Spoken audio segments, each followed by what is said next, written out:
ನಮಸ್ಕಾರ. ಪ್ರಜಾಧ್ವನಿ ಟಿವಿಯ ವೀಕ್ಷಕರಿಗೆ ಸ್ವಾಗತ. ಎಲ್ಲರಿಗೂ ಮಕರ ಸಂಕ್ರಾಂತಿ ಹಬ್ಬದ ಶುಭಾಶಯಗಳು. ನಾವು ಇದನ್ನ ಸಾಧಾರಣ ಕೇಳಿರ್ತೀವಿ. ಕುರುಕ್ಷೇತ್ರ ಯುದ್ಧ ಆದ್ಮೇಲೆ ಭೀಷ್ಮಾಚಾರ್ಯರು ಏನು ಬಾಣದ ಶಯ್ಯದ ಮೇಲಿದ್ರು, ಅವ್ರಿಗೆ ಮರಣದ ವರ ಇದ್ರು ಕೂಡ ಅವರು ಉತ್ತರಾಯಣಕ್ಕೆ ಕಾಯ್ತಾ ಇದ್ರು. ಉತ್ತರಾಯಣ ಬಂದ್ಮೇಲೆ ಅವರ ದೇಹ ತ್ಯಾಗ ಮಾಡಿದ್ರು. ಸೊ ಹಾಗಾದ್ರೆ ಉತ್ತರಾಯಣದಲ್ಲಿ ದೇಹ ತ್ಯಾಗ ಮಾಡಿದ್ರೆ ಮೋಕ್ಷ ಸಿಗುತ್ತಾ? ಇದೊಂದು ಪ್ರಶ್ನೆ. ಇನ್ನೊಂದು, ಉತ್ತರಾಯಣ ಮಕರ ಸಂಕ್ರಾಂತಿಯಲ್ಲೇ ಪ್ರಾರಂಭ ಆಗೋದಾ? ಅವತ್ತಿನ ದಿನದಿಂದ ಉತ್ತರಾಯಣ ಪ್ರಾರಂಭ ಆಗತ್ತಾ? ಏನು ಇದರ ನಿಜವಾದ ಸತ್ಯ ವೇದಿಕ್ ದೃಷ್ಟಿಕೋನದಿಂದ ಅಂತ ಈ ಸಂಚಿಕೆ ಮತ್ತೆ ಮುಂದಿನ ಸಂಚಿಕೆಯಲ್ಲಿ ತಿಳಿಯೋಣ. ಇದನ್ನ ಕಲಿಯೋದಕ್ಕೆ ಮುಂಚೆ ನಾವು ಮೊದಲು ಸೂರ್ಯನ ಪಯಣ ಹೇಗೆ ನಡೆಯುತ್ತೆ, ಅದರ ಚಲನೆ ಹೇಗಿರುತ್ತೆ ಅಂತ ತಿಳಿಯೋಣ.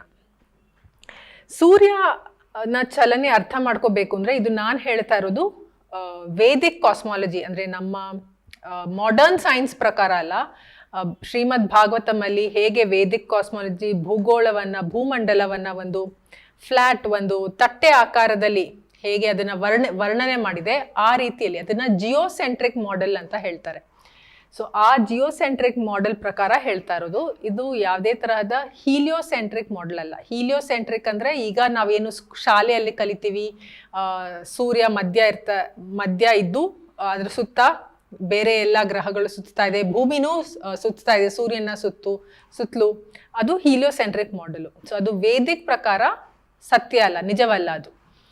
ಸೊ ನಾನು ಹೇಳ್ತಾ ಇರೋದು ವೇದಿಕ್ ಕಾಸ್ಮಾಲಜಿ ಪ್ರಕಾರ, ಜಿಯೋಸೆಂಟ್ರಿಕ್ ಪ್ರಕಾರ ಹೇಗೆ ಭೂಮಿ ಸುತ್ತ ಸೂರ್ಯ ಚಂದ್ರರು ತಿರುಗ್ತಾರೆ ಒಂದು ತಟ್ಟೆ ಆಕಾರದಲ್ಲಿ ಇರ್ಬೇಕಾದ್ರೆ ಅಂತ. ಅದಕ್ಕೆ ಸೊ ನಿಮ್ಗೆ ಇಲ್ಲಿ ಚಿತ್ರ ಕಾಣಿಸ್ತಾ ಇರ್ಬೋದು. ಇದ್ರ ಚಿತ್ರ ನೋಡಿದ್ರೆ ನಿಮ್ಗೆ ಒಂದು ಐಡಿಯಾ ಬರುತ್ತೆ ಹೇಗೆ ಒಂದು ಭೂಮಂಡಲದಲ್ಲಿ ಸೂರ್ಯ ಚಂದ್ರ ತಿರುಗುತ್ತೆ ಅಂತ. ಸೊ ಈ ಮಾಡೆಲ್ ಪ್ರಕಾರ ಸೂರ್ಯನ ಪಯಣ ಹೇಗೆ ನಡೆಯುತ್ತೆ ಅಂತ ನೋಡೋಣ. ಜೂನ್ 21ನೇ ತಾರೀಕು ಸಮ್ಮರ್ ಸೋಲ್ಸ್ಟಿಸ್ ಆಗತ್ತೆ. ಸಮ್ಮರ್ ಸೋಲ್ಸ್ಟಿಸ್ ಅಂದ್ರೆ ಯಾವಾಗ ಲಾಂಗೆಸ್ಟ್ ಡೇ, ಅಂದ್ರೆ ಹಗಲು ತುಂಬಾ ಜಾಸ್ತಿ ಇರುತ್ತೆ, ರಾತ್ರಿ ಕಮ್ಮಿ ಇರುತ್ತೆ. ಸೊ ಅದು ಜೂನ್ 21 ಸಮ್ಮರ್ ಸೋಲ್ಸ್ಟಿಸ್ ಅಂತ ಕರೀತಾರೆ. ಸೊ ಆವತ್ತಿನ ದಿನ ಸೂರ್ಯ ಈಕ್ವೇಟರ್ಗಿಂತ 23.5 ಡಿಗ್ರಿ ನಾರ್ತ್ ಲ್ಯಾಟಿಟ್ಯೂಡ್, ಅಂದ್ರೆ ಆ ನಾರ್ತ್ ಪೋಲ್ ಹತ್ರ ಏನು ಟ್ರಾಪಿಕ್ ಆಫ್ ಕ್ಯಾನ್ಸರ್ ಅಂತ ಈಗ ಕರಿತೀವಿ, ಅದು ಆಕ್ಚುಲಿ ಕ್ಯಾನ್ಸರ್ ಅಂತ ಕರಿಬಾರ್ದು, ಯಾಕಂದ್ರೆ ಅದು ಒಂದು ಕಾಯಿಲೆಯ ಹೆಸರು. ಸೊ ಅದಕ್ಕೆ ಅದು ಕೊಟ್ಟಿದ್ದಾರೆ.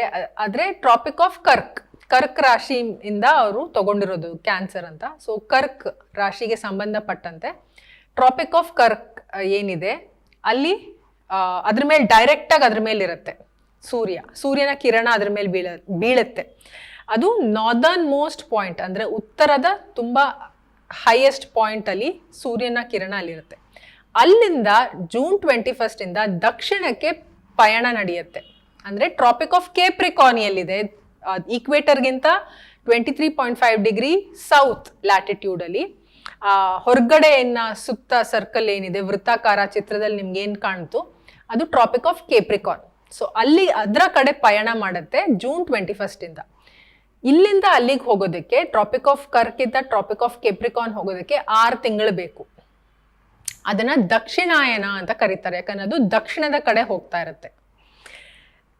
ಅದೇ ತರ ನಾವು ಕ್ರಿಸ್ಮಸ್ ಎಪಿಸೋಡ್ ಮಾಡಿದಾಗ ಹೇಳಿದ್ವಿ, ಡಿಸೆಂಬರ್ 21 ವಿಂಟರ್ ಸೋಲ್ಸ್ಟಿಸ್ ಅಂತ ಕರೀತಾರೆ. ಆ ವಿಂಟರ್ ಸೋಲ್ಸ್ಟಿಸ್ ಅಲ್ಲಿ ರಾತ್ರಿ ತುಂಬಾ ಜಾಸ್ತಿ ಇರುತ್ತೆ, ಹಗಲು ಕಮ್ಮಿ ಇರುತ್ತೆ. ಸೊ ಅವಾಗ ಅದು ಸೂರ್ಯ ಟ್ರಾಪಿಕ್ ಆಫ್ ಕೇಪ್ರಿಕಾನ್ ಏನು 23.5 ಡಿಗ್ರಿ ಸೌತ್ ಲ್ಯಾಟಿಟ್ಯೂಡ್ ಇದೆ ಈಕ್ವೇಟರ್ಗಿಂತ, ಅಲ್ಲಿಗೆ ಬರುತ್ತೆ. ಅದು ಲೋಯೆಸ್ಟ್ ಪಾಯಿಂಟ್. ಸೊ ಅಲ್ಲಿಂದ ಡಿಸೆಂಬರ್ 22, 23, 24 ಅದು ಅಲ್ಲೇ ಇರುತ್ತೆ, ಅಲ್ಲೇ ಸ್ಟೇಷನ್ ಆಗಿರುತ್ತೆ. ಡಿಸೆಂಬರ್ 25 ಮತ್ತೆ ಅದು ಪರಮಾತ್ಮನ ಇಚ್ಛೆ ಇದ್ರೆ ಮತ್ತೆ ನಾರ್ದರ್ನ್ ಮೂವ್ಮೆಂಟ್, ಅಂದ್ರೆ ಉತ್ತರದ ಕಡೆ ಹೋಗೋದಕ್ಕೆ ಪಯಣ ಸ್ಟಾರ್ಟ್ ಮಾಡುತ್ತೆ. ಸೊ ಇದು ಉತ್ತರಾಯಣ. ಅದು ಡಿಸೆಂಬರ್ 25 ಇಂದ ಏನು ಅದ್ರ ಪಯಣ ಸ್ಟಾರ್ಟ್ ಆಗುತ್ತೆ, ನಾರ್ದರ್ನ್ ಮೂವ್ಮೆಂಟು, ಅದು ಉತ್ತರಾಯಣ. ಅದು 6 ತಿಂಗಳು ನಡೆಯುತ್ತೆ. ಸೊ 6 ತಿಂಗಳು ಇಲ್ಲಿ, 6 ತಿಂಗಳಲ್ಲಿ ಇದು. ಆದ್ರೆ ಈ as per western tropical astrology ಪ್ರಕಾರ, ಅಂದ್ರೆ ಪಾಶ್ಚಾತ್ಯ ದೇಶಗಳಲ್ಲಿ ಏನ್ ಅಸ್ಟ್ರಾಲಜಿ ಅವ್ರು ನೋಡ್ತಾರೆ, ಅದಕ್ಕೆ ಟ್ರಾಪಿಕಲ್ ಅಸ್ಟ್ರಾಲಜಿ ಅಂತ ಕರೀತಾರೆ. ಅದ್ರ ಪ್ರಕಾರ ಜೂನ್ 21 ಕರ್ಕ ರಾಶಿಯಲ್ಲಿ ಸೂರ್ಯ ಹೋಗುತ್ತೆ ಅಂತ.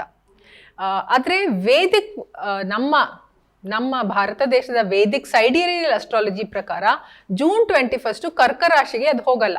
ಆಕಾಶದಲ್ಲಿ ನೋಡಿದ್ರೆ ಅದು ಜೂನ್ 21 ಮಿಥುನ ರಾಶಿಯಲ್ಲೇ ಇನ್ನೂ ಇರುತ್ತೆ.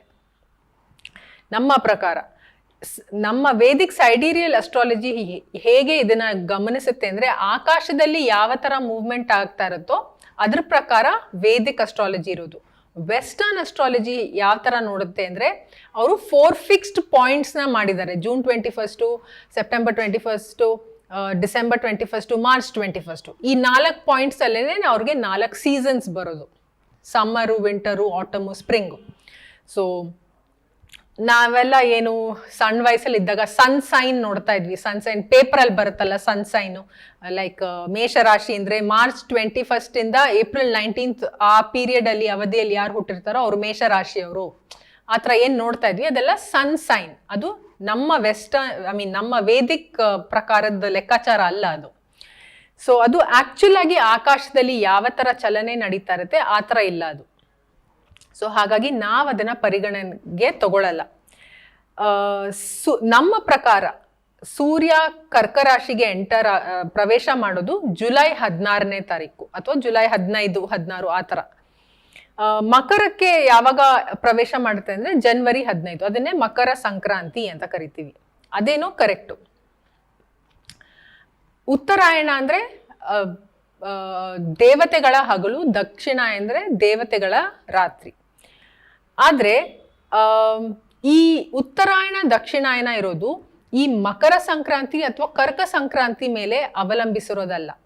ಆಕ್ಚುಲಿ ಉತ್ತರಾಯಣ ದಕ್ಷಿಣಾಯನ ಅವಲಂಬಿಸಿರೋದು ಏನು ಟ್ರಾಪಿಕ್ ಆಫ್ ಕರ್ಕ್, ಟ್ರಾಪಿಕ್ ಆಫ್ ಕೇಪ್ರಿಕಾನ್ ಇದೆ, ಅದ್ರ ಮೇಲೆ ಅದರ ಪಯಣ ಏನ್ ನಡೆಯುತ್ತೋ ಅದ್ರ ಮೇಲೆ ಅವಲಂಬಿಸಿರೋದು. ಸೊ ಈ ಟ್ರಾಪಿಕ್ ಆಫ್ ಕರ್ಕು, ಟ್ರಾಪಿಕ್ ಆಫ್ ಕೇಪ್ರಿಕಾನ್ ಇದೆ, ಅದೇ ಬೇರೆ.